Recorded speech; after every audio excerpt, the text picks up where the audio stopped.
Boa noite, doutores. Boa noite, doutoras. Sejam sempre muito bem-vindos à nossa aula. Vamos aqui continuando a compreender o direito agrário em toda a sua história, em toda a sua importância e em toda a sua atualidade, né? Nós precisamos aí compreender como se aplica, nós precisamos compreender como se objetiva o direito agrário para que nós possamos aí, como advogados, futuros advogados, advogadas, promotores, juízas e tudo aquilo que vocês quiserem ser, né, aplicar as normas jurídicas em prol do bem comum, em prol dessa capacidade, dessa condição e dessa obrigação que nós temos de fazer o bem ao próximo. Hoje, então, nós começamos aqui um novo tópico, né? Nós vamos ver aí a formação da propriedade territorial no Brasil, uma análise histórica. Então, nós vamos ver esse tópico entre hoje e a aula da semana que vem. Ele foi dividido aqui em duas aulas, então, mas eu já mandei o material completo para vocês. Ele já está postado lá no Moodle. Ao final da nossa aula, como sempre também, a aula estará disponível no canal do YouTube e estará também postada lá no Moodle. Então, vocês têm acesso amplo aí a esse conteúdo, tá? Para que vocês possam estar observando. Encaminhei também durante a semana lá no grupo da sala 2 livros de direito agrário também, para que vocês possam estar acompanhando, para que vocês possam ter uma visão mais horizontal, né, do tema. Vamos lá então, só confirmem para mim, por gentileza, se estão vendo a tela compartilhada, se estão me ouvindo bem. Sim, professor, tranquilo. Sim, Milena, professor. muito obrigado. Obrigado, Júlia. Obrigado a todos aqueles que manifestaram aqui no nosso chat, né? E vamos então aqui começar a nossa aula. Bom, pessoal, a partir do momento em que nós observamos a questão da terra, nós temos que lembrar o seguinte: hoje nós sabemos, olha, fulano é o dono daquele sítio, fulano é o dono daquela fazenda, ciclana é a dona daquela chácara, não importa. Hoje nós sabemos que a propriedade ela já se encontra num padrão de divisibilidade extremamente rígido, né, e demarcado. Mas como é que foi? Como é que dividiram as terras no Brasil? Quando os portugueses chegaram, eles reconheceram que a terra era dos índios ou não? Então é partindo daí, dessa premissa, de nós temos que compreender como a terra foi dividida, como a terra tornou-se um território demarcado no Brasil, né?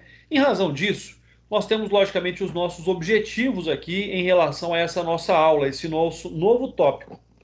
Primeiro é o conhecimento da formação da propriedade privada no Brasil, especialmente a rural, e as suas consequências para os dias atuais. Então, esse é o primeiro objetivo da nossa aula de hoje e da semana que vem também.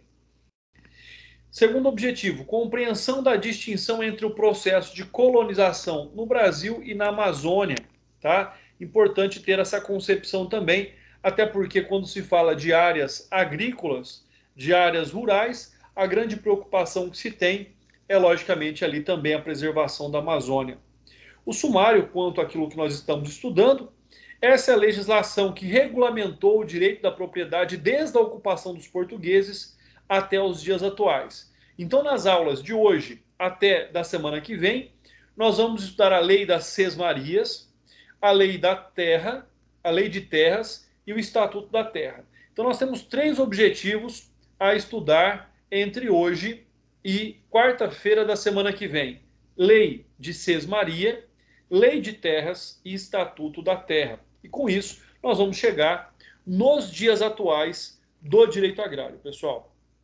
Mas essa introdução, assim como a compreensão da própria questão da terra, como o fato que nós estamos observando aqui, ele é imprescindível e ele é necessário para a compreensão, então, deste tema. Então, vamos começar aí. Primeiro, todos nós conhecemos a origem histórica da colonização do Brasil. Todos nós sabemos. Todos nós sabemos da realidade em que se deu a chamada descoberta do Brasil, né? E logicamente que ele não foi descoberto, porque aqui não era um local que estava escondido. Então tem essa questão também que nós devemos observar. E mais que isso, né? Os conflitos da terra. Até hoje, os povos do Brasil vivem um conflito em razão da conquista do direito de propriedade sobre a terra, né? Até hoje, nós vemos aí isso em todas as partes do Brasil, existe uma grande hostilidade ainda resultante da invasão da terra, né? Existe ainda grandes questões a serem analisadas sobre a propriedade da terra, sobre a posse da terra, sobre a aquisição da terra, né? A presença de poceiros, a presença de grileiros, ou seja, nós temos ainda muitos aspectos a serem considerados que geram até hoje, né, um alto índice de violência em razão da terra no Brasil. E talvez isso se dê, talvez isso esteja aí relacionado, né? Dizem que aquilo que começa errado não tem como terminar certo. E a colonização do Brasil começou errada. A divisão da terra no Brasil começou errada.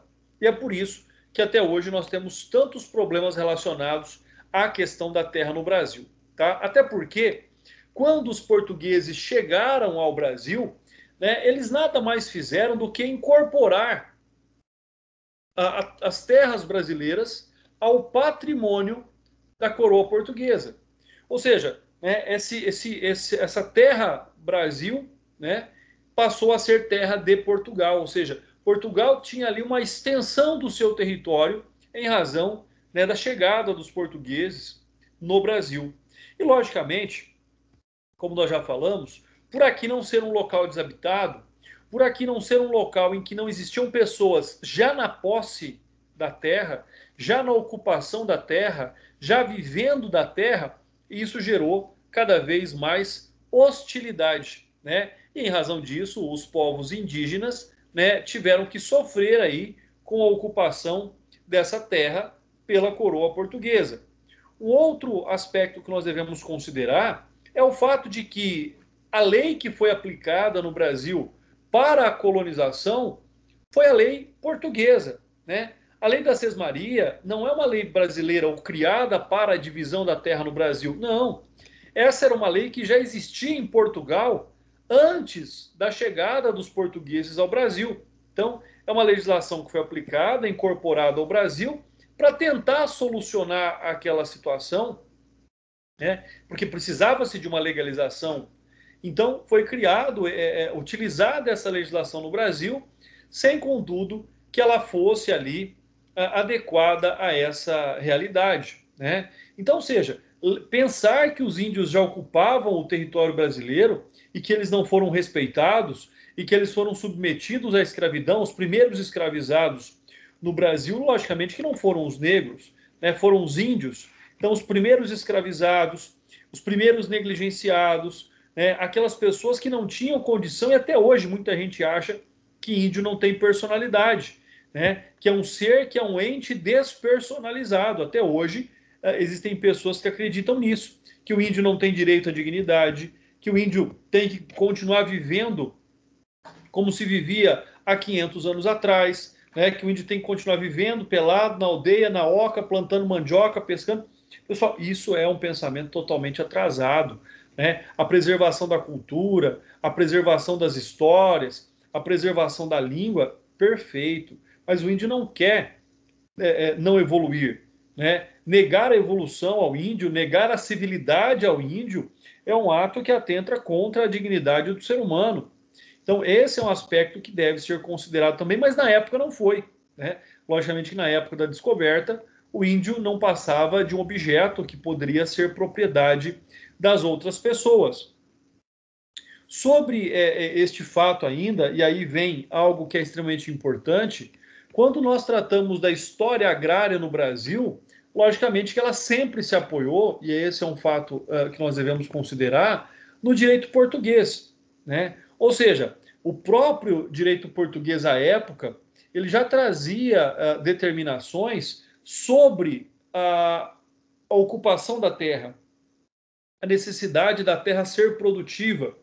Então, esse é um fato que já era considerado lá no ano de 1375, lá em Portugal, né? Com a lei da Sesmaria. Essa lei da Sesmaria dizia o seguinte: olha, você tem o direito de estar na terra. Para estar na terra, você tem que plantar, você tem que colher, você tem que produzir. Se você não plantar, não colher, não produzir, a terra será tomada de você. E é isso que foi feito no Brasil. A terra foi dividida no Brasil, né, tentando impulsionar que as pessoas mais abastadas, aquelas que possuíam títulos lá em Portugal, viessem para cá. Primeiro, para colonizar, para ocupar essa terra, para impedir que outras pessoas assim o pudessem fazer. Então, a lei das Sesmarias, né, a finalidade da lei das Sesmarias era que aumentar a produção do reino português em todas as terras que haviam no reino fossem cultivadas, né? Haveria pão de sobejo para toda a gente e não seria necessário trazê-lo de fora. Então, ou seja, a lei das Sesmarias é exatamente isso, né? Ela já tinha sido criada lá em 26 de junho de 1375 e, logicamente, depois que vieram aqui para o Brasil, eles continuaram aplicando essa lei, ou seja, dividindo o Brasil em lotes, em grandes lotes, que esses lotes fossem produtivos e que as riquezas daqui fossem mandadas, então, fossem encaminhadas para Portugal. E é assim que começa a história do Brasil, né? A história do Brasil, a história da divisão da terra no Brasil, ela começa, na verdade, lá em Portugal. E ela começa, na verdade, antes da própria chegada dos portugueses no Brasil. Como? Com a criação lá em 1375, estou confirmando, da Lei das Sesmarias, ou seja, dessa lei que dava o direito da posse às pessoas, né, como garantia de que elas produzissem e parte dessa produção fosse destinada aí ao governo português. Então, essa é a nossa realidade, ou seja, né, é a realidade que foi aplicada às colônias. Né? Brasil, como uma colônia de Portugal, é importante dizer que ela devia, que essa colônia ela estava diretamente relacionada ali à metrópole portuguesa. Então, ela tinha essa obrigação para com a metrópole como forma, né, de prover o alimento também aos portugueses. Então, sobre esse aspecto, nós vamos dizer, nós vamos compreender que a ocupação das leis brasileiras, né, elas têm como finalidade ali criar o período fundiário. Ou seja, o que é o período fundiário? É a criação das grandes propriedades. Né? Propriedades, ou melhor, são poucas propriedades grandes na mão de poucas pessoas. Né? Essa era a finalidade em criação ali na divisão da terra do Brasil, né? Que era o favorecimento de pessoas ricas, de pessoas nobres de Portugal. E aí é o que eu digo mais uma vez, aquilo que começa errado não tem como terminar bem. Então, nós vamos observando aí sobre a questão legalista que o Brasil passou por alguns momentos, né, por alguns períodos específicos em relação à divisão fundiária, a história fundiária no Brasil, né, a divisão da propriedade rural no Brasil. A primeira delas foi o regime sesmarial, né, que aconteceu então desde 1500 até 1821. Depois desse regime em que os lotes foram divididos e doados para determinadas pessoas, nós passamos a ter o regime de posse, que foi de 1821 a 1850. Ou seja, aqui eram pessoas que acabavam tomando a posse, estando na posse de uma determinada área de terra, dentro de uma área sesmarial. Ou seja, dentro daquele lote que inicialmente tinha sido dividido, outras pessoas passaram a ocupar parte daqueles terrenos, né? E vocês vão ver no mapa daqui a pouco, vocês já têm o material em mãos, eram áreas extremamente grandes, sim, né?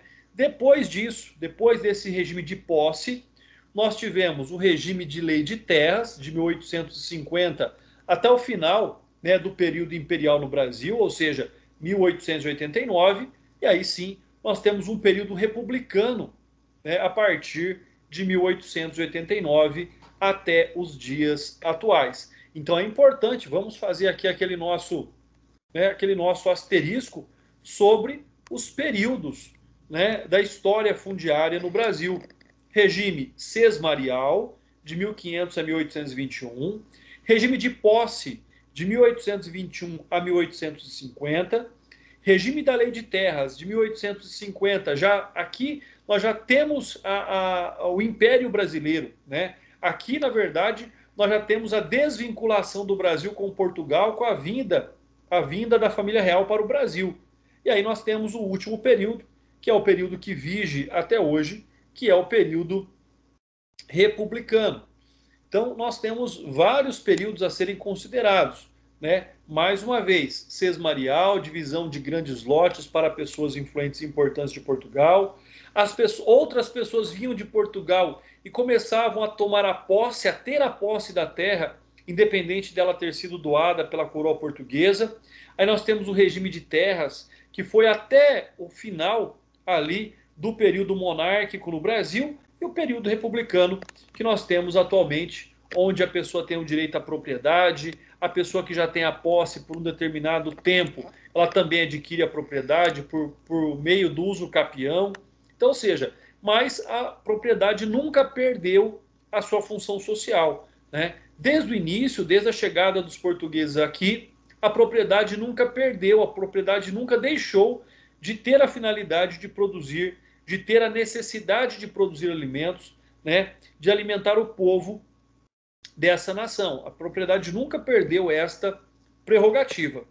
Pessoal, até aqui tudo bem? É uma parte histórica, a gente vai passando às vezes até um pouquinho mais rápido por ela. Se vocês tiverem alguma dúvida, é só perguntar, eu explico novamente, eu volto, tá bom? Alguém tem alguma dúvida? Então, muito bem, vamos dar sequência. Professor, explica novamente sobre o regime de posse e o regime de terras, fazendo favor. Doutor, agora é o seguinte, então. Nós vamos estudar cada um deles de forma particular, tá bom? Eu vou chegar lá. Eu vou explicar exatamente o que era a sesmaria, o regime de posse, vou explicar todos eles, tá? Então, aquilo que nós citamos aqui, ó, vamos lá, ó. Todos esses regimes, o sesmarial, regime de posse, lei de terras e período republicano, nós vamos começar a ver a partir desse aqui, tá? Então, da agora para frente, eu vou falar sobre cada um desses regimes, sobre cada um desses períodos. Então, vamos lá.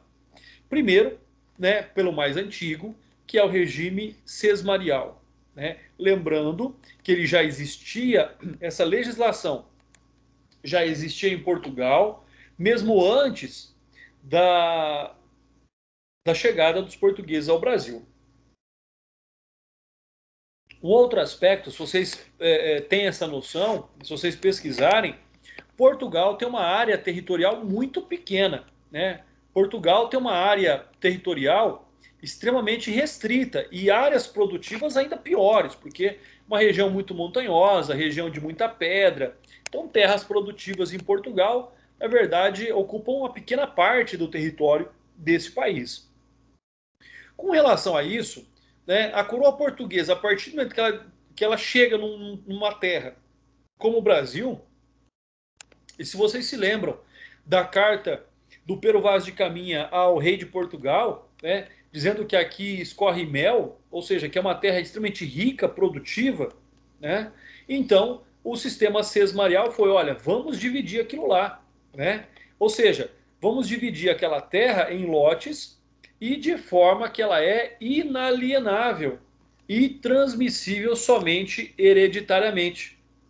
Ou seja, e aí foi onde nós tivemos as chamadas capitanias hereditárias. Por isso que eu disse, o período posterior ao sesmarial, que é o da posse, foi quando as pessoas começaram a chegar e entrar na terra, porque não podia vender. Só se transmitia aos herdeiros. Então, as pessoas que chegavam acabavam ali tomando a posse de determinadas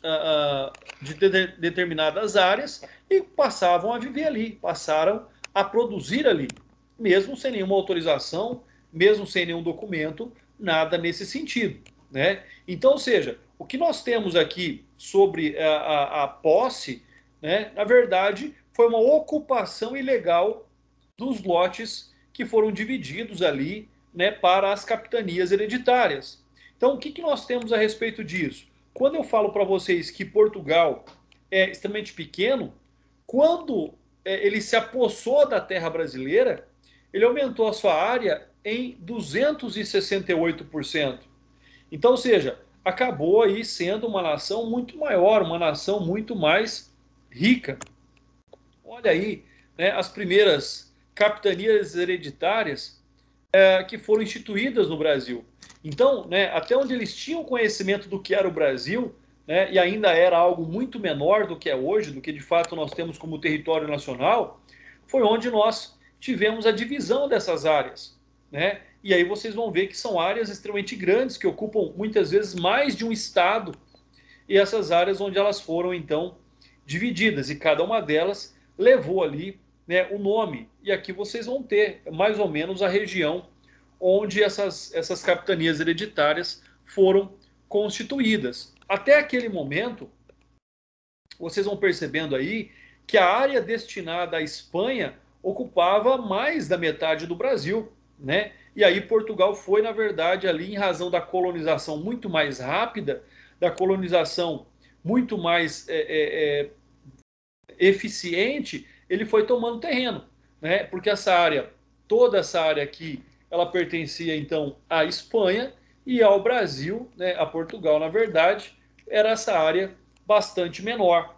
Então, o que nós vemos, na verdade, é que depois, né, o Brasil ele acabou tendo aqui, né, o seu mapa mais ou menos desenhado, e ele acabou se expandindo, ele acabou aumentando aí a sua área territorial, né, assumindo aí boa parte da área também espanhola, né? Pessoal, e vamos ser aqui coerentes, é uma pena que não tenhamos sido colonizados pelos espanhóis também. É uma pena que na América do Sul nós sejamos o único país que fala português, né? Nós teríamos uma integração muito melhor com a América Latina se tivéssemos a mesma linhagem colonizadora que os outros tiveram, né? Então também teríamos uma integração muito maior. Então eu sempre penso nisso. Se tivéssemos sido colonizados pelos espanhóis, talvez o Brasil tivesse condições melhores do que está hoje, ou por tudo aquilo que passou. Então aí já dá para nós termos uma ideia das capitanias hereditárias. Bom, sobre esse ponto, e a partir do momento em que nós temos essa questão visual agora, do que era a Sesmaria, da divisão, né, desse processo de ocupação de terras no Brasil, né, e de fato, pessoal, é ocupação, tá? O regime sesmarial, ele obrigava a essas pessoas que ganharam esses lotes de terra a construção de torres, a construção de fortalezas, né? Qual que era a finalidade? Proteger essa área, impedir que essas áreas fossem tomadas por holandeses, né, como aconteceu no Nordeste do país, que fossem tomadas por espanhóis, por franceses e assim por diante. E não foram poucas aí as tentativas, né, que o Brasil teve de colonização de pessoas de outros países. Já pensou ser colonizado pelos holandeses, né?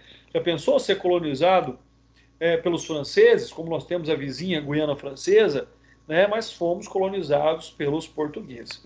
Bom, nada contra os portugueses também, pessoal, mas, né, poderíamos aí ter algum futuro diferente. Em relação a isso, né, o Brasil ele acaba, né, esse regime sesmarial tinha por finalidade então tanto a colonização quanto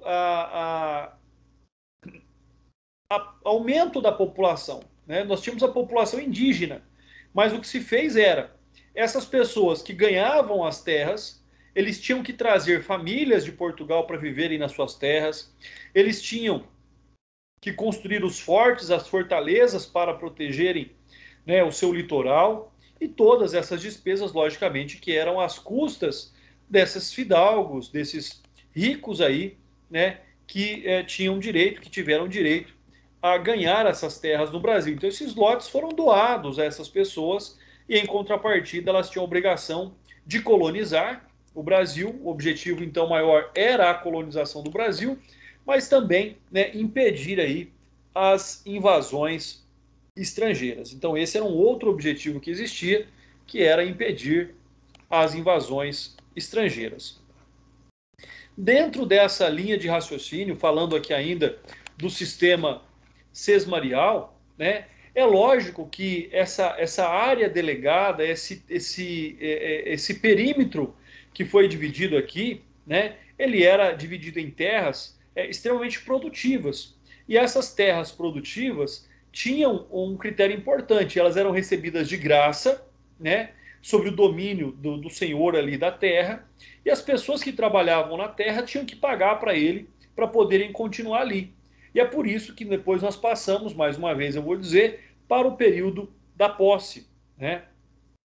A sesmaria, então, na verdade, ela foi o primeiro caminho para se constituir poderes privados sobre a terra no Brasil, né? As concessões não eram incondicionadas, porque existiam cláusulas, existiam obrigações para a ocupação dessas terras, né? O rei também poderia retomar as terras daqueles que não respeitassem as cláusulas previstas no instrumento de doação. Então foi tudo documentado, né, as sesmarias. E se descumprissem essa cláusula, o retorno do bem ao patrimônio público. E essa terra poderia ser doada, então, para outra pessoa, né? Ou seja, essa terra poderia ser encaminhada para outra pessoa que se dispusesse, que se obrigasse a cumprir as cláusulas, né, de produção e de colonização das terras brasileiras. Um fato ainda que nós devemos levar em consideração é que Portugal não editou uma legislação específica adaptada à colônia, a nós. Né? O que se fez aqui foi, na verdade, foi a utilização da sesmaria como forma, né, inadequada de poder ali fazer a colonização, a distribuição.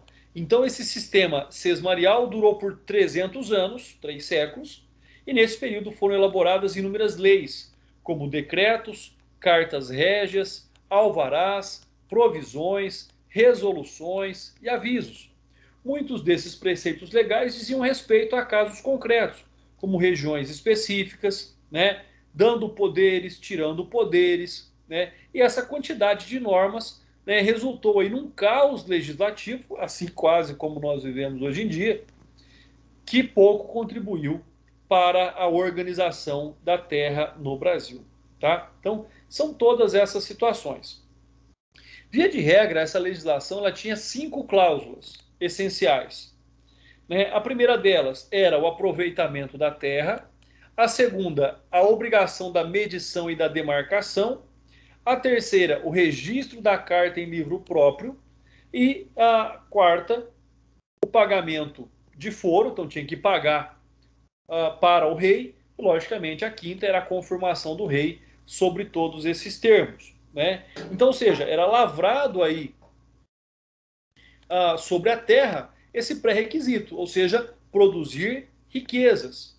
Tá? Essa era o grande objetivo aí, ou seja, né, o abastecimento de Portugal.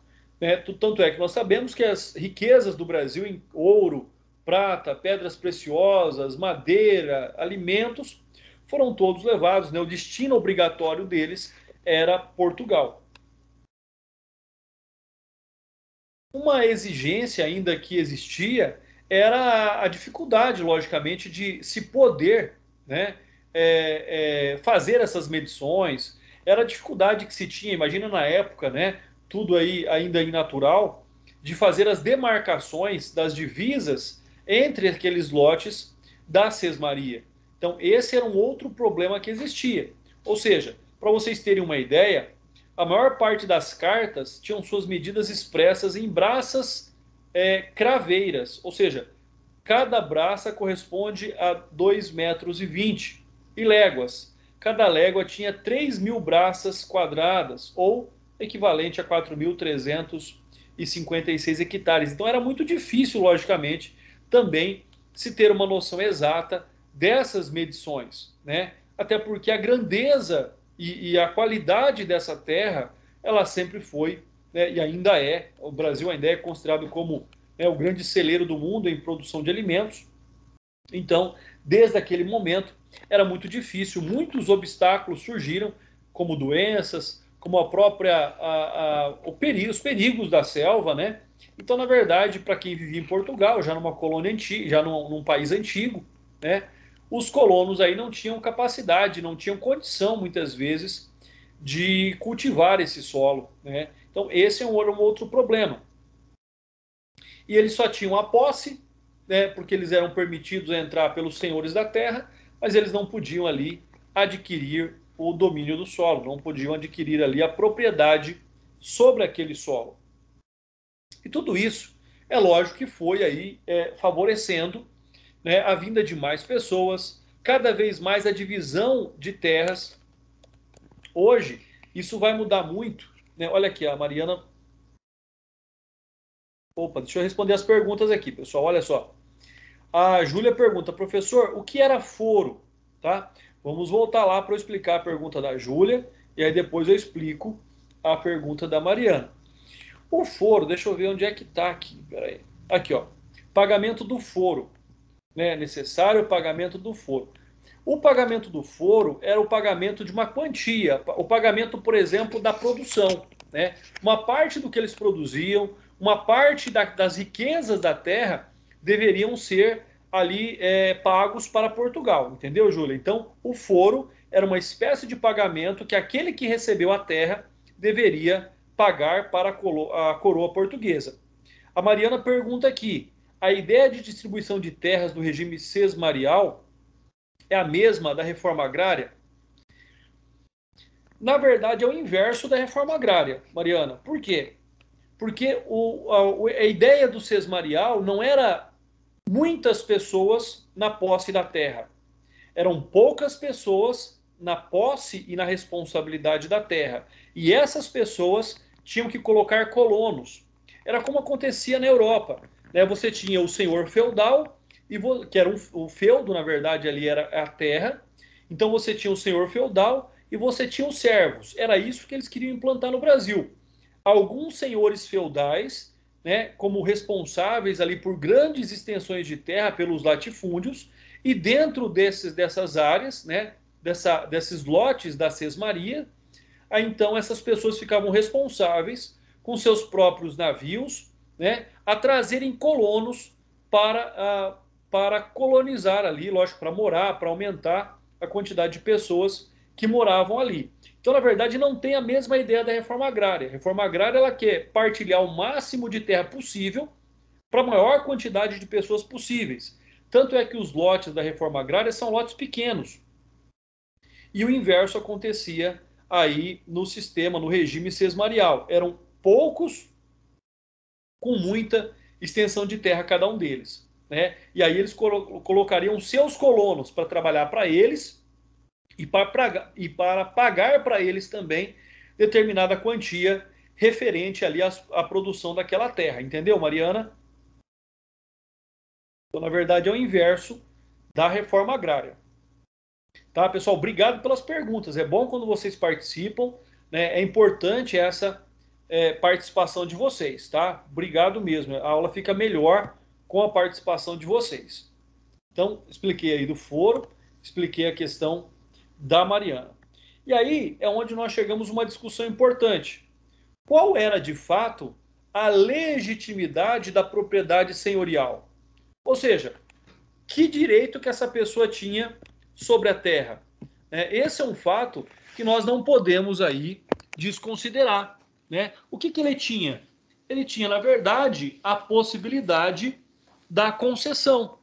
Era como se alguém deixasse ele estar na posse da terra, né? Mas ele também não era dono. Essa terra ela era transmitida aos seus herdeiros como um critério, né, de hereditariedade, mas ele não podia vender. Como nós vimos lá no início, ela era inalienável. Ele tinha, mas não podia vender. Ele só tinha aqui a possibilidade da exploração da terra mediante o pagamento. Né? Então, essa é uma fase extremamente importante, ou seja, é aí que nós começamos a ter a ideia, né, dessa propriedade senhorial e o status da propriedade rural. Eles não tinham essa propriedade porque eles não podiam vender. Né? Hoje, quem é o proprietário, um dos requisitos da propriedade é a possibilidade da disposição. Então, eu posso dispor daquilo que é meu. Aquilo que é meu, eu posso vender. Se eles não podiam vender, eles tinham somente uma posse, uma concessão de uso. Era uma concessão de uso ilimitada? Era, né? Porque ela ia se transferir, se eles cumprissem as obrigações, transferir ali a todos os seus herdeiros. Uma outra questão que nós vamos observando aqui é a necessidade, então, primeiro, né, o trabalho da terra e a legalização da prescrição aquisitiva. Ou seja, né, nos séculos 17 e nos séculos 18, o que nós passamos a observar com relação à política do poder do senhor na terra, né? Nós passamos a observar que a propriedade sesmarial e a senhorial fossem propriedades distintas. Então, o que nós tínhamos? A sesmarial era aquela grande quantidade de terra. E os colonos que eram colocados nessa terra passaram a ter o quê? A propriedade senhorial. Ou seja, eles já tinham a posse, não ia tirar ele daqueles pequenos lotes que eles trabalhavam, né? Então, essa é uma questão importante. Nós começamos a ter, dentro das áreas, da área sesmarial, essa subdivisão, chamada de subdivisão senhorial. Então, nós temos uma subdivisão, aquelas áreas tão grandes começaram a ser divididas em lotes para os colonos, né? E tudo isso, logicamente, né, deu-se aí o início, né, da divisão e da consolidação do latifúndio no Brasil, ou seja, grandes extensões de terras que eram divididas para colonos, né? E logicamente continuavam sendo grandes ainda em razão da quantidade de pessoas que viviam naquele período aqui em terras nacionais. Aqui, como seria o arrendatário? Jorge, essa é uma questão importante. Não era um arrendatário, era um colono, né? Assim como nós temos a concepção mais clara de colono. Quem é o colono? O colono não é o dono da terra. O colono é aquele que pode estar na posse da terra pela autorização daquele que tem um poder maior. No caso aqui, né, ou o senhorial, né, o senhor da terra, ou no caso, aquele que recebeu a terra pela sesmaria. Então, nessa condição, o colono, aquele que de fato ali trabalhava na terra, que estava lá desmatando, produzindo, plantando e colhendo, ele também tinha que pagar parte da sua produção, ele também tinha que pagar o foro. E aí começou. O colono muitas vezes pagava para o senhor pagava para o dono da sesmaria, o dono da sesmaria pagava para a coroa portuguesa, entendeu?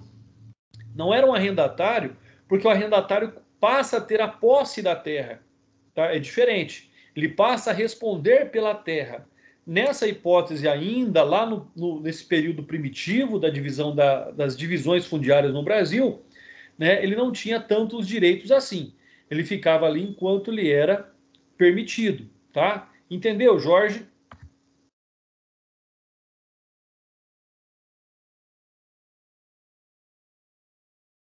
Professor. Oi. Só uma pergunta. O senhorio, ele responde pelo dono que ganhou a terra pela sesmarial? Isso, exatamente. Nós temos o sesmarial, que é os lords, os fidalgos que receberam a terra. Eles acabaram dividindo essa terra pelo senhorial, e o senhorial tinha os colonos dentro dos seus lotes, né? Quem era responsável por trazer todo esse pessoal para o Brasil era quem recebeu a terra na sesmaria. Então ele era o responsável em pagar pelas despesas para essas pessoas virem para cá. Então nós começamos a ter uma subdivisão da terra, né? Aquele que recebeu pela sesmaria, aí ele criou os seus senhorios, né, dentro dessa terra, dentro do seu lote, e o senhorio acabou tendo os seus colonos. Entendi, obrigada. Maravilha. Pessoal, o regime da posse, agora mais perto um pouquinho de nós, tá? Dentro dessa situação, com essa divisão da terra, nós começamos a ter uma lei, né? Uma lei aplicada, talvez a primeira lei aplicada de fato ao território nacional em tratamento da terra, né? Começou ali pela Resolução 76 de 1822, né? E depois nós tivemos, em 1850, a edição da Lei de Terras. O que aconteceu nesse período? Uma grande ocupação rural. Então, agora, já começou a se perder um pouco essa questão da terra, né? Já começou a se perder aquelas divisas entre as sesmarias, entre os senhorios, já começou a perder, porque as pessoas já começavam a estar ali dentro da terra, a ocupar a terra, a ter a posse da terra. Então, nessa situação, né, nós tínhamos um verdadeiro avanço dos particulares sobre terras públicas. Eram os particulares, as pessoas que chegavam. Imaginem quantos navios chegavam todo dia no Brasil com pessoas querendo um novo mundo, né, as riquezas desse novo mundo. As pessoas chegavam... Oi, pode falar. Mas isso tem a ver com as invasões napoleônicas lá em Portugal, né? Isso, exatamente. Conforme Portugal ia perdendo força, o Napoleão invadindo Portugal, os portugueses fugiam para o Brasil. Exatamente, até que chegou o ponto que a própria família real teve que fugir para o Brasil. Exatamente. A doutora está afiada na história, isso é bom. E aí, com essa, então, melhor dizendo, né, com essa invasão de portugueses do Brasil, fugindo da invasão napoleônica em Portugal, é aí que nós começamos a ter o quê? Nós começamos a ter a figura do poceiro. Aquela pessoa que chegava na terra, ele precisava do quê para poder trabalhar? De água. E o que ele fazia para conseguir água? Furava um poço. Por isso que se chamava de poceiro, né? O poceiro é aquela pessoa que entrava na terra, buscava os meios necessários para a produção, né? E não se sabia, ele não perguntava para a pessoa se ele podia produzir naquela terra, né? Era uma ocupação também desordenada, né? As pessoas chegavam e falavam: aqui é meu, pronto, vou fazer uma casinha, vou cercar isso daqui, agora é meu. Então, com base nisso, é onde nós temos essa origem aí do ordenamento jurídico, né? A legitimação da posse e do uso capião. O que é a posse? Eu estou na terra, eu produzo na terra, mas ela é minha? Não, não é minha. Com a posse, eu posso adquirir o uso capião. Vocês vão ver isso em direito civil, né? A aquisição da propriedade. A posse mansa e pacífica, por um determinado tempo, dá o direito à propriedade. Então, olha só, se a pessoa, inclusive hoje, né, lógico que não de propriedade pública, mas de propriedades privadas. Vamos supor que você vai lá no Mato Grosso, ou você vai aí, está em Minas Gerais, tem uma fazenda enorme que você sabe que é vizinho da sua propriedade. Você vai lá dentro dessa fazenda, lá no final dela, onde você sabe que ninguém vai, constrói uma casinha, faz um chiqueiro, cria galinha, põe uma vaca lá dentro e você mora ali por determinado tempo. Não vou aqui entrar sobre os requisitos do uso capião, mas vamos supor, 20 anos. Aí a pessoa descobre que você está lá dentro depois de 20 anos. E ela vai lá tentar tirar você da terra. Não pode mais. Tá? Por quê? Porque você, em sendo possuidor, em sendo poceiro, aí você adquire a propriedade. Olha aqui o Gustavo. Não entendi. O que é provar a cultura do terreno? Né? Vamos lá, vamos provar aqui. Vamos ver onde é que está aqui que ele colocou. Vamos lá. Aqui, ó. O sistema determinava que, para haver conhecido o seu direito além da ocupação, o poceiro tinha que provar a cultura do terreno. Tinha que provar que aquele terreno, que aquela terra era produtiva. Provar a cultura. Cultura é a produtividade. O que é que se podia cultivar ali? Né? Então, provar a cultura do terreno significa dizer que ele tinha que provar que aquele terreno era produtivo. Não era só estar na terra. Ele tinha que estar na terra e dizer: olha, eu estou na terra e eu tenho capacidade de produção, eu tenho capacidade de pagar por essa terra, eu tenho capacidade de gerar o lucro para o possuidor da terra. Entendeu, Gustavo? É com base nessa situação. Então, provar a cultura do terreno.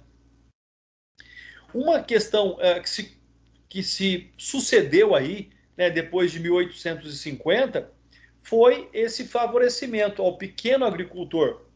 Né? Surgiu a possibilidade, e aí sim é o princípio da reforma agrária, né? Pessoas ocupando terras que não estavam sendo produzidas, utilizadas adequadamente.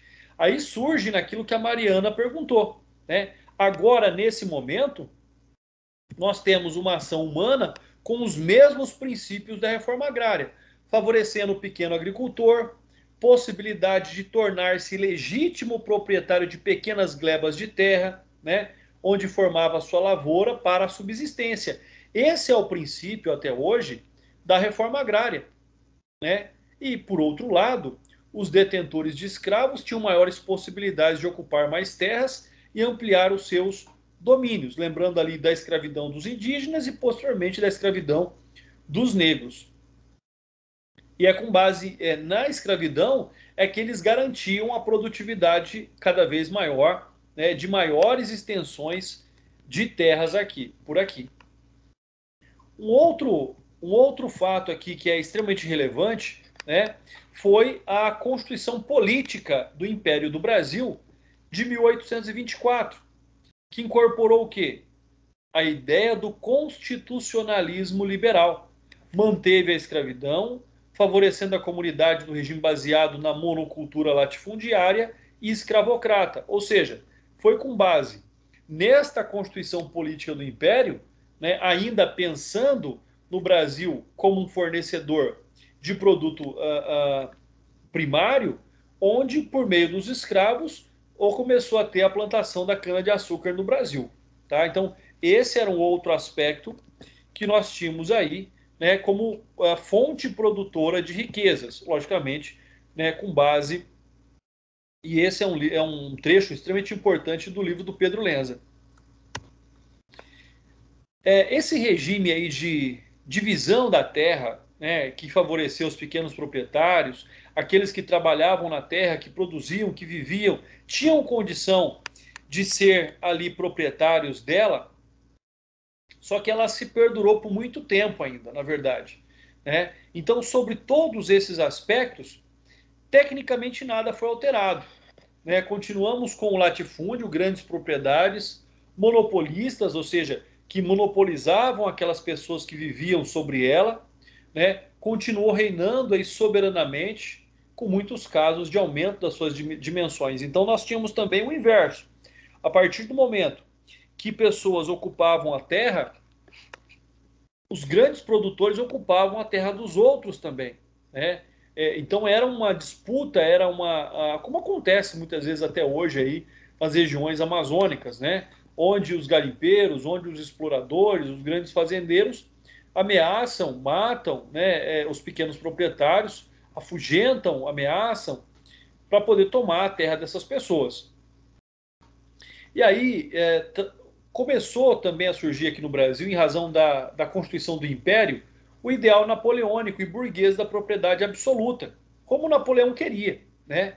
E lá no seu artigo 179, 22, diz que é garantido o direito de propriedade em toda a sua plenitude, permitindo excepcionalmente a desapropriação por utilidade pública, desde que a terra e as benfeitorias fossem pagas previamente. Ó, já vemos aí a hipótese da desapropriação da terra, né? O que é a desapropriação? É a pessoa perder a propriedade mediante o pagamento de uma devida indenização. Então, sobre essa situação, o Estado já previu, olha, eu posso dar e eu posso tirar essa terra. Se for do meu interesse, eu vou tirar. É garantido o direito da propriedade? Aqui nós começamos a falar em propriedade, percebam. Até agora tinha posse, até agora tinha um poceiro, até agora tinha um senhorio, até agora tinha lá as glebas da Sesmaria, mas agora, com base nesse ideal napoleônico sobre a propriedade absoluta, né, o Brasil passa a dar o direito da propriedade da terra para os seus ocupantes. Então, esse é um aspecto que mudou, na verdade, esse critério do direito à terra, né?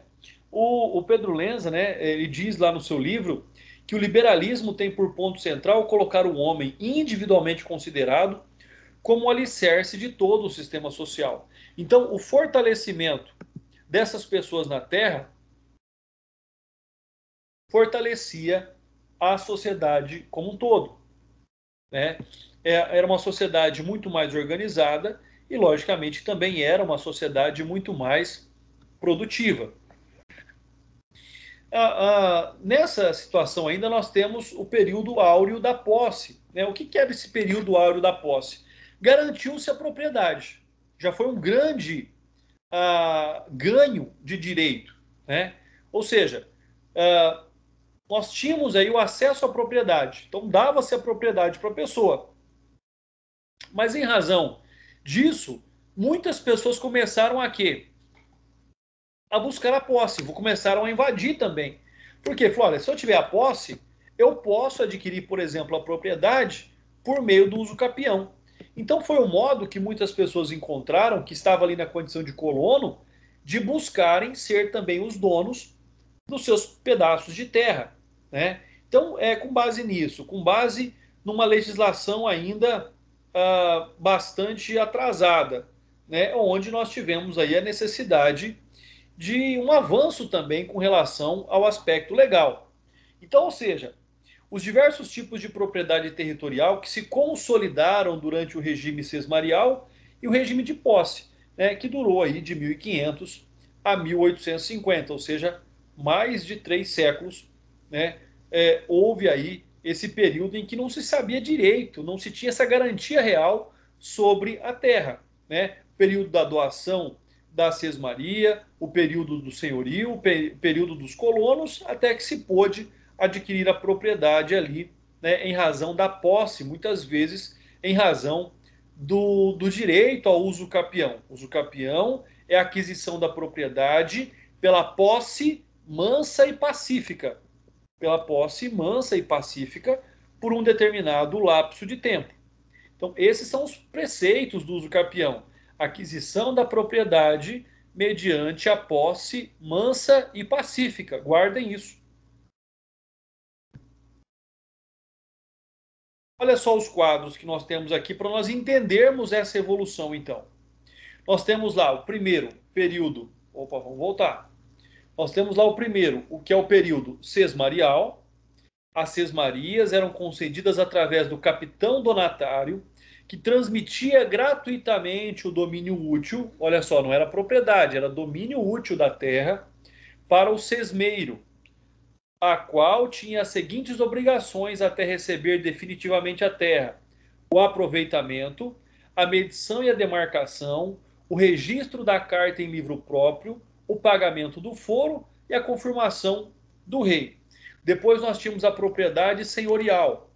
Conforme lições do José Éder Benatti, a propriedade senhorial originou-se pelo apossamento primário das grandes propriedades de terra, facilitado pela dificuldade em se consolidar a propriedade senhorial. Ou seja, era difícil fazer a medição, era difícil determinar a área da sesmaria. E aí os senhores começaram a tomar posse. Depois nós tivemos o período da posse. A posse dos caboclos, dos ribeirinhos, dos índios, dos quilombolas, não eram formalmente reconhecidas, nem inseridas dentro do conceito de propriedade senhorial.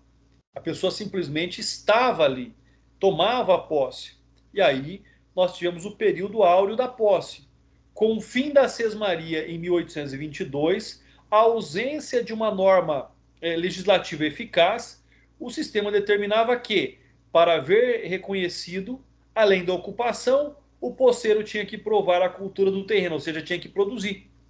Então, a grande condição para adquirir a propriedade futura era estar na posse e tornar aquela terra produtiva. Pessoal, conseguem compreender a evolução deste quadro? Desde a sesmaria até a posse, o que nós temos? Se vocês perceberam bem, nós temos um total desarranjo legal. Aquilo que inventaram como sesmaria não deu certo. Aí nós tivemos o senhorio, que não tinha garantias. Do senhorio ele já tinha os poceiros lá dentro. Já tinha os índios, já tinha os quilombolas, os escravos fugidos. E no final da história era, você está na terra, você está produzindo na terra, né? Se você preencher os requisitos, você vai se tornar o proprietário. Então, a divisão da terra no Brasil foi muito sobre a força, né? Sobre muito força. Eu vou tomar aquela terra para mim. Eu vou entrar naquela terra e vou tirar quem estiver lá. E vou pegar para mim. E vou produzir. Eu produzindo, ninguém vai me tirar dali. Então, ou seja, sempre foi um conflito agrário extremamente amplo, né? Como forma da aquisição da terra no Brasil.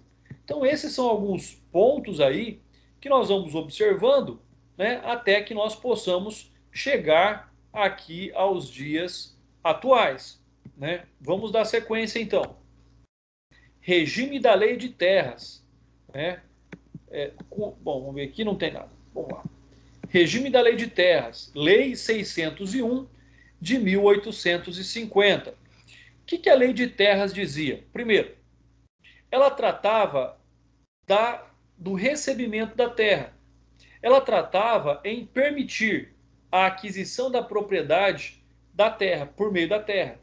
Ou seja, dentro daquela realidade que já se vivia dos poceiros, né, das pessoas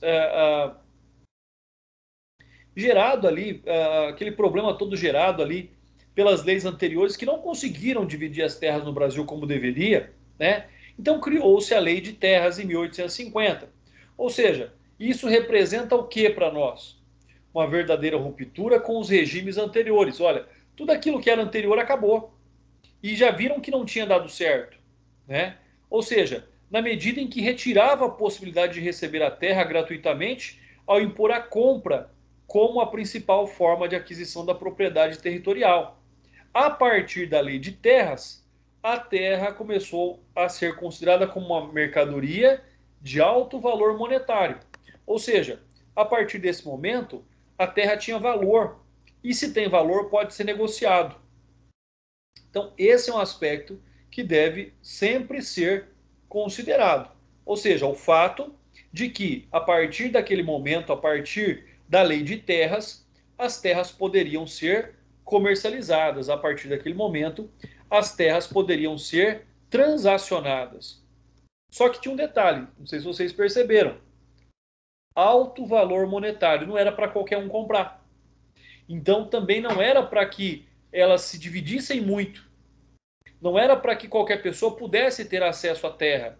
Até hoje a terra tem um alto valor agregado. E nessa situação, então, baseando-se isso nessa economia da colônia, porque até 1850 nós ainda éramos colônia de Portugal, nós não tínhamos tornado, nós não tínhamos uma independência bastante clara sobre isso, né?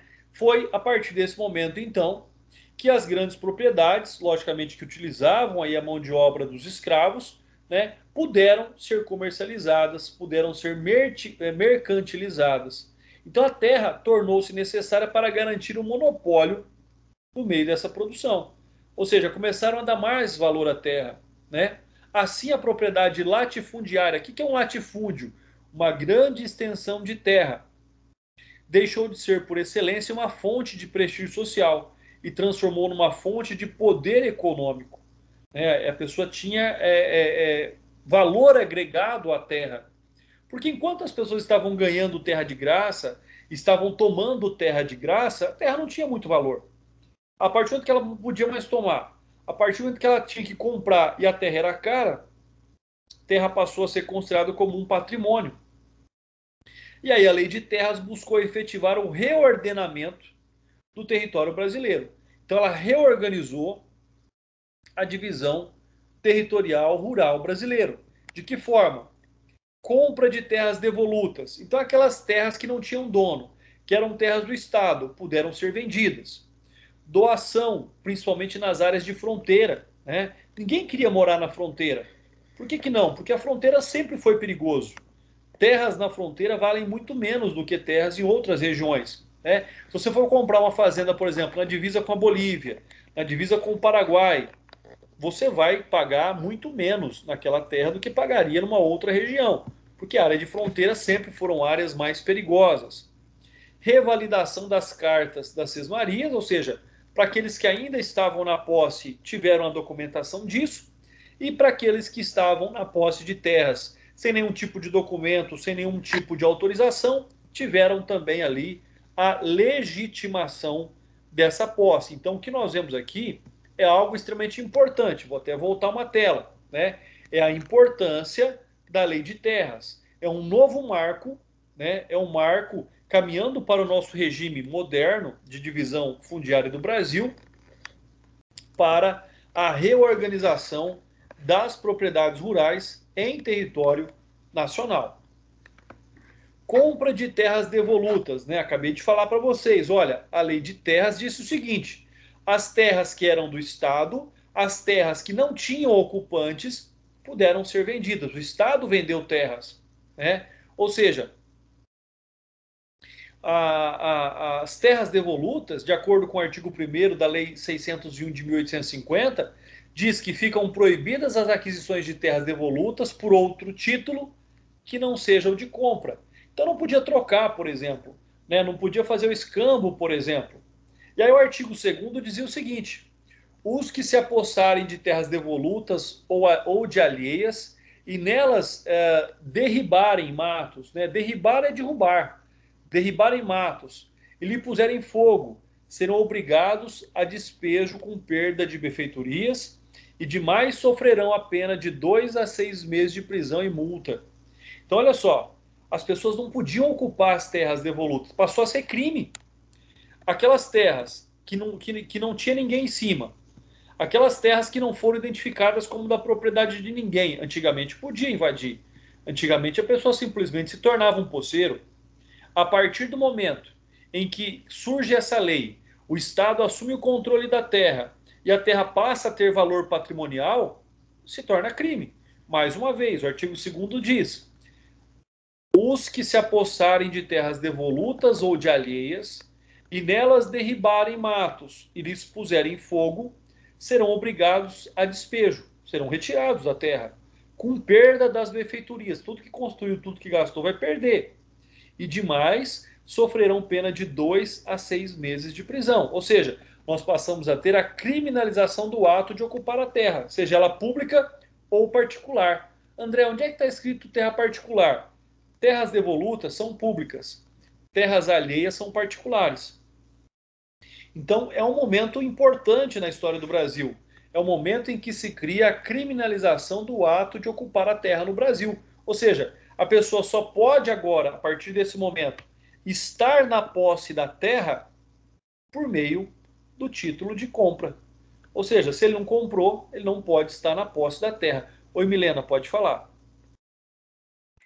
O professor, é a parte desse regime da lei de terras que Isso. deixa de ser, assim, no caso, somente posse e passa a ser propriedade, no caso daquelas pessoas que podem comprar, que têm condições. Perfeito, é isso mesmo. Ah, tá, entendi. E aí, olha só como a coisa vai caminhando, né? E aí, na metade do século XIX, ou seja, muito mais próximo de nós, com o movimento abolicionista, muitas fazendas quebraram. Muitas fazendas quebraram. Muitas fazendas que ganhavam muito não tiveram mais condição de produzir nada. Porque você imagina, uma fazenda de café, por exemplo, que tinha lá 200 escravos e do dia para a noite não tem mais nenhum funcionário, né? Não tem mais ninguém, não é nem funcionário, mas não tem mais ninguém para trabalhar na terra, acabou. Aquela fazenda ela se tornava uma fazenda improdutiva. E aí, onde surgiu então a questão dos imigrantes. O problema é que o imigrante estrangeiro, né, o italiano, o próprio português ou de qualquer outro país, né, nós somos um país de imigrantes, ele não trabalhava de graça. Aí ele ia sim ser, né, o assalariado, ele ia ser o arrendatário, ele ia ser o meieiro, mas ele estava ganhando em razão disso. Imaginem o baque econômico que sofreu os produtores, os grandes latifundiários. Do dia para a noite ele tinha a produção de graça, ele tinha quem produzisse para ele de graça, e ainda era coisa que podia ser vendida, no caso dos escravos, e passou a não ter nada. Diz, olha, do dia para a noite abriu a senzala, acabou, foi todo mundo embora. E se quiser produzir, ou tinha que chamar os escravos, falou, olha, agora vocês voltam, porque eu vou pagar vocês. E muito aconteceu. Muitos senhores de escravos, antes da abolição, foram espertos para não perder a mão de obra barata. Falou, olha, pessoal, a partir de agora vocês não vão ser escravos mais. Quem quiser ir embora pode ir. Quem quiser ficar na propriedade, vou dar os meios para vocês construírem as suas casas. Vocês não sofrerão mais agressões, né, punições. Vocês vão viver aqui com dignidade e ainda vão receber. né, para o escravo, que até aquele momento tinha trabalhado de graça, para ele também foi um momento importante. Ou seja, olha, ele passou a receber a retribuição pela força do seu trabalho. Então, muitos senhores de escravos continuaram com escravos. Melhor, continuaram com os negros, não com escravos. Né? Continuaram com os negros trabalhando para eles e recebendo por esse trabalho. E aqueles em que os alforriados, os ex-escravos, não quiseram continuar trabalhando, aí houve a necessidade dos imigrantes, né, para a produção dos alimentos. Então, esse também foi um momento extremamente importante. Né? Ou seja, tudo começa, a grande mudança do sistema fundiário no Brasil começa com a Lei de Terras, porque ela garantiu o acesso à propriedade, conforme a doutora Milena falou, o acesso à propriedade pela compra, ou seja, somente para aqueles que detinham os capitais necessários para a compra da terra. Né? Outra forma foi reprimir o acesso aos negros, que progressivamente estavam sendo libertados, bem como aos imigrantes europeus e asiáticos que o governo brasileiro estimulava a vir se radicar aqui no país. Só que eles podiam vir para cá, mas não podiam comprar terra. Eles vinham para trabalhar na terra dos outros. Eles não, naquele primeiro momento, os escravos não podiam comprar terra, né? Naquele primeiro momento, os imigrantes não podiam comprar terra. Isso também vem depois, né? Isso também vem num segundo momento, tá? Bom, uma questão importante na doutrina aí do Antônio José de Matos Neto, ele complementa dizendo que o mecanismo de dificultar o acesso da propriedade agrária, a lei imperial tratou da colonização, indo buscar subsídios postulados dos teóricos ingleses, como por exemplo, olha só, a colonização sistemática. Né? O Wakefield consistia em estabelecer um preço suficientemente alto para a terra a fim de dificultar o acesso a ela das populações pobres, objetivando a última instância a fartura de mão de obra para os grandes proprietários. A política de imigração brasileira, concetânea com essa orientação, atraía imigrantes, oferecendo terras através da alimentação. Aqui chegando, o colono se via numa circunstância diferente, ou seja, ele não podia comprar essa terra. Né? No início da colonização, poucos colonos conseguiram ali, de uma forma ou de outra, a aquisição da terra.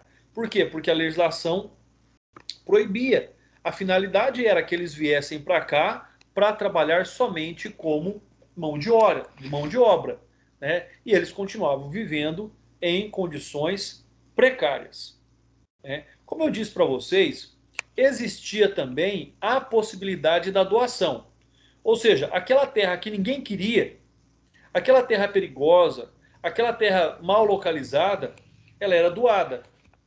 Então nós tivemos também a doação de terras na faixa de fronteira. Elas eram dadas de graça para quem quisesse ir para lá. Por quê? Porque colonizando a faixa de fronteira, você podia tanto expandir a fronteira, quanto impedir que outras pessoas tomassem ali conta daquelas terras. Então a segunda parte do artigo 1º da Lei de Terras, nós vimos uma parte dele. A segunda parte estabelecia que as terras situadas no limite do império, em uma zona de 10 léguas da fronteira, poderiam ser concedidas gratuitamente.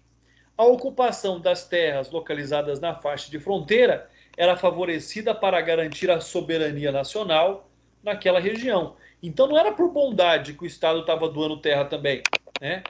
Era por necessidade, para garantir a proteção das fronteiras nacionais. Então esse era um outro aspecto aqui importante. Né? Nós vamos falar na próxima aula das terras devolutas. Terras devolutas eram terras que o Estado tomou de volta. Né? Daquelas primeiras terras que foram doadas, o Estado tomou de volta, por isso que eram chamadas de terras devolutas. Doutores, se tiverem alguma dúvida, estou aqui à disposição de vocês. Né? Se não tiverem dúvidas, fiquem à vontade aí, para que nós, na próxima aula, possamos continuar. Pessoal, se tiverem dúvidas, vamos aí perguntando. Como eu disse, estou aqui à disposição de vocês.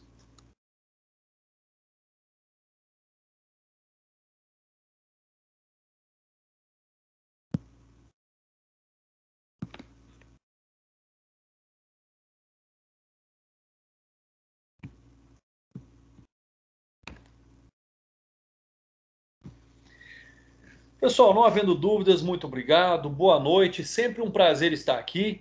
Muito obrigado pelas participações, viu? Muito obrigado pela participação de cada um de vocês. Muito obrigado pelas considerações. Fiquem sempre à vontade para participar. Eu fico muito feliz quando vocês participam, quando vocês perguntam. E até a semana que vem. Fiquem com Deus e até mais.